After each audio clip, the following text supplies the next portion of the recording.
Au niveau du criminel maintenant, si on n'a pas puni les auteurs du génocide, du crime, pour le criminel, lui, évidemment, il est content, il se sent fort. Il se sent fort. Et le criminel va chercher, mon collègue Pacifique l'a abordé un peu, il va essayer de se livrer à la propagande pour essayer de justifier ce qu'il a fait. Justement, le fait qu'on ne l'a pas puni, ça va aider, il va utiliser ça, il va dire, mais on ne m'a pas puni, je n'ai pas été arrêté parce que je n'ai pas fait quelque chose de mauvais. Ce que j'ai fait, ce n'était pas illégal. J'ai agi comme je devais agir. Je n'ai pas violé aucune loi. Je n'ai pas violé de loi. Et en 2014, vous vous souvenez, ceux qui ont suivi la BBC, le fameux Simbananiye, Artemon, il a donné une entrevue à la BBC en Kirundi. Et le journaliste lui a dit, ah, il y a les gens qui s'étonnent de te voir encore en liberté à Bujumbura. Et il a dit, justement, je suis libre parce que je n'ai rien fait de mauvais. Simbananiye, avec son plan. Donc, l'impunité, ça renforce le criminel qui va essayer de justifier ce qu'il a fait. Il va supprimer les stigmates attachés au crime pour essayer de se réhabiliter, se dédouaner. Et il va surtout chercher à rendre criminels les victimes. Et il va dire, c'est eux qui sont mauvais parce qu'ils nous avaient attaqués. Et nous, on a fait ce qu'il fallait faire. On s'est défendu. Et on entend ça, cette logique-là, dans le discours de Simbananiye. Simbananiye, il dit, à un certain moment, il dit que je n'étais pas là, je n'étais pas sur le terrain. Et il dit d'ailleurs que lui-même, il a été victime parce qu'à un certain moment, il l'a emprisonné. Donc, il se présente en victime. Et oui, il se présente en victime. Et il cherche des boucs émissaires. Okay? Et à un certain moment, il dit, j'étais membre du gouvernement, j'ai fait mes devoirs, ce qu'il fallait faire. J'ai respecté les ordres du président de la République. Et que d'ailleurs, le 29, le gouvernement n'était plus en fonction. Donc, je n'étais pas là. Je suis revenu le 12 mai 1972 pour faire bien mon travail. Je n'ai pas violé les lois, donc je ne me reproche de rien. Ce sont des discours qui justifient, qui veulent rationaliser ce qui est arrivé, donc, pour faire comprendre aux gens qu'il n'a pas mal agi. Et ce genre de discours-là, lorsque c'est répété à plusieurs reprises, mais beaucoup finissent par y croire. Ils finissent par y croire. Surtout que, dans le cas de Simbananiye, lui, il se dit aussi pasteur. Donc, les gens vont dire, ah, finalement, c'est vrai, ah oui, je ne savais pas. Donc, il va au moins créer un doute sur ce qu'il a fait. L'impunité va aussi permettre aux criminels de nier le préjudice. Donc, le cas de Bamenja, le mot Bamenja, c'est péjoratif. Un Mumenja, il est mauvais, un Mumenja. Donc, lui, quand ils disent qu'ils se sont défendus contre les Bamenja, c'est comme s'il a fait quelque chose de bien. Ouais, il a fait quelque chose de bien. Les Bamenja sont mauvais. Si on se défend contre eux, c'est bien. Et à un certain moment aussi, il dit représailles. Okay? Autodéfense, représailles, dommages collatéraux. OK. Voilà.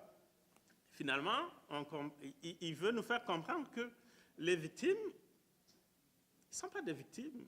Ils ont eu ce qu'ils méritaient. Ils ont eu ce qu'ils méritaient.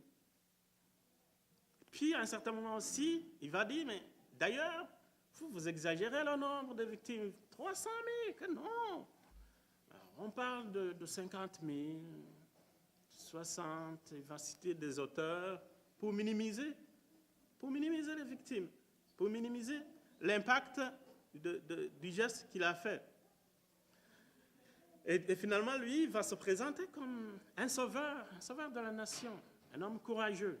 D'ailleurs, dans l'introduction de son entrevue, il commence par dire qu'il a été quelqu'un de spécial, qu'il a étudié à la Sorbonne, qu'il a eu des bourses, il a toujours été premier de la classe, qu'il a toujours fait ce qu'il devait faire avec courage, avec abnégation. Donc, il se présente vraiment comme quelqu'un de bien, qui ne peut pas faire quelque chose de mauvais. Il ne se proche de rien. C'est quelqu'un de spécial, un genre de modèle. Donc, il se présente comme quelqu'un de modèle, quelqu'un d'exemplaire. Et il dit que lui, ses parents, c'est des cultivateurs, et que lui, il s'est frayé un chemin jusqu'au sommet dans le gouvernement à cause de son courage, de son travail bien fait. Oui, alors il va accuser les accusateurs, il va accuser ceux qui l'accusent, donc il va aussi dire que c'est le Rwanda qui nous a envoyé des mercenaires. On voulait une révolution comme au Rwanda, Kayibanda a envoyé, et on a même arrêté des gens. Il va accuser la Tanzanie d'avoir abrité les mauvais. Il va accuser aussi évidemment les Murere, le Congo. Donc finalement, il accuse tout le monde. Toujours dans la dynamique de se présenter comme victime finalement. Il veut se présenter comme c'est lui la victime. Son gouvernement était victime des attaques de tous les voisins finalement. Donc il a bien fait de se défendre. Et finalement, on voit que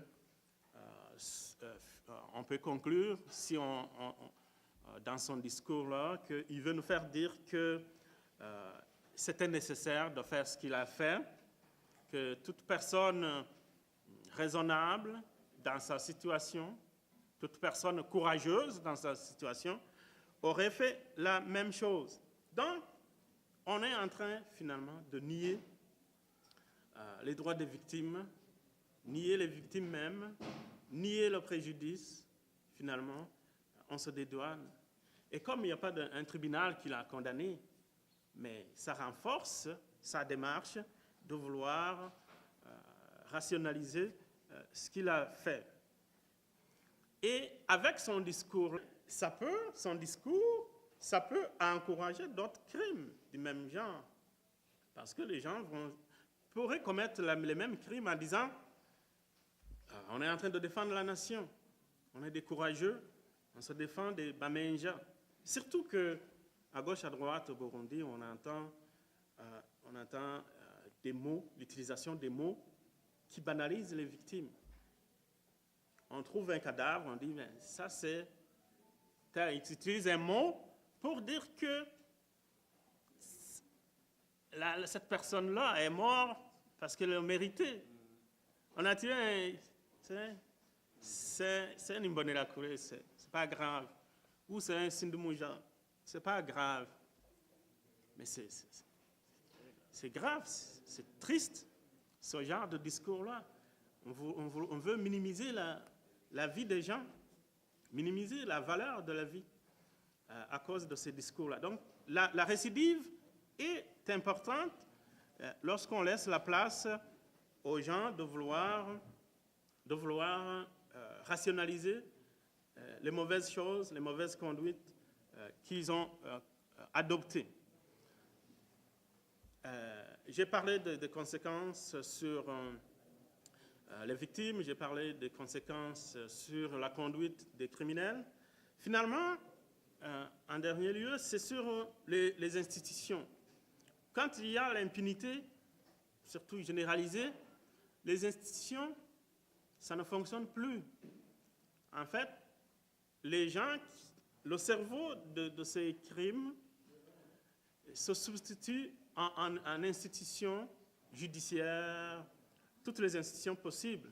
Donc, il devient on observe une culture de l'impunité et les gens vont croire finalement qu'ils ne seront jamais responsables de leurs actes parce qu'il n'y a pas une culture de justice, il n'y a pas une culture de respect de la loi.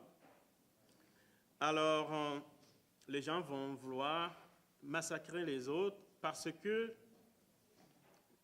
même les autres qui l'ont fait avant, ils n'ont pas payé le crime, donc le crime a bénéficié au criminel finalement, au lieu que le criminel réponde de son crime, il s'en est sorti renforcé. L'état de droit, ce qu'on appelle l'état de droit, c'est le principe que toute personne, même le président de la République, est tenu de respecter la loi et est tenu de rendre des comptes lorsqu'il aura violé la loi. Mais avec l'impunité généralisée, on voit que ce principe-là, qui est fondamental dans une démocratie, on voit que ce principe-là est ébranlé, n'a plus d'importance. Et les institutions, notamment les forces armées, la police, au lieu que ça rassure les citoyens, ils vont être au centre de la répression. Ça va être un instrument de terreur, au lieu que ce soit un instrument de sécurité. Conclusion maintenant. Comment il faudrait sortir de cette situation-là? Évidemment, ce n'est pas facile, comme l'a dit tantôt mon collègue, c'est que difficile d'envisager quelque chose de solide, de proposer quelque chose de solide, lorsqu'on regarde que le pays est en train de reculer sur les avancées qu'il avait enregistrées ces 10 dernières années. Donc, il y a encore des tueries, malheureusement, mais il faut les arrêter d'abord pour envisager quelque chose de solide. Assurer la sécurité pour tous.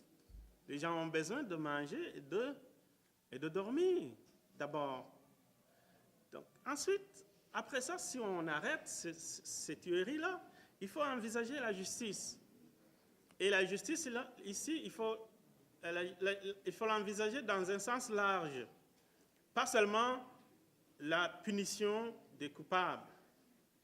Oui, la punition des coupables, ça fait partie des solutions, ça fait partie d'ailleurs de la réparation, mais la punition des coupables dans le cas d'un génocide, ça peut être quelque chose de complexe. Oui, on peut se contenter des dirigeants, mais on ne peut pas punir tout le monde. Mais d'où l'importance des commissions vérité et réconciliation, l'importance aussi de la réparation qui viendrait après. Donc, la commission vérité et réconciliation va venir donner la parole aux victimes qui se sentaient abandonnées et va renforcer les victimes. Mais évidemment, il faut qu'on soit dans un cadre bien apaisé, là. Pas sous les grenades maintenant. Sinon, c'est difficile. Alors, moi, je pense que si on arrête la violence et qu'on s'engage résolument dans la voie de la justice transitionnelle, commission vérité, demande de pardon officiel pour les criminels ou leur punition pour les principaux responsables, je pense que si cette logique-là est suivie et qu'il y ait réparation qui inclut évidemment les indemnisations, ça peut ne pas être évident pour le cas du Burundi parce qu'on n'a pas de ressources. Donc on pourrait envisager des réparations collectives. On pourrait au moins envisager la restitution des biens parce qu'il y a des biens qui ont été spoliés depuis 1972 et la commission de restitution, commission terre et autres biens, là, elle a travaillé, mais il y a eu des entraves. Tout le monde sait ce qui s'est passé. La restitution des biens, ça fait partie de la réparation. entendre les victimes, leurs expériences, leur vécu, ça fait aussi partie de l'effet thérapeutique. Ça va produire un effet thérapeutique pour les victimes. Alors, c'est ça, réhabilitation, donc réhabiliter la mémoire des victimes, construire des monuments, garantir la non-répétition des crimes, réformer des institutions. Et je pense que ce sont ces voies-là qui sont incontournables. Si on ne le fait pas, ou si on le fait mal, eh bien, il y a des risques que les gens revivent les mêmes crimes. Donc, je pense qu'on a besoin d'un engagement fort du gouvernement, d'un engagement fort de toute la population concernée pour aller vraiment vers la réconciliation, la réparation. Sinon, on sera condamné à assister au même massacre. Je pense qu'il faut cette volonté-là et il faut la poursuivre. Je vais me limiter par ici. Je vous remercie pour votre attention.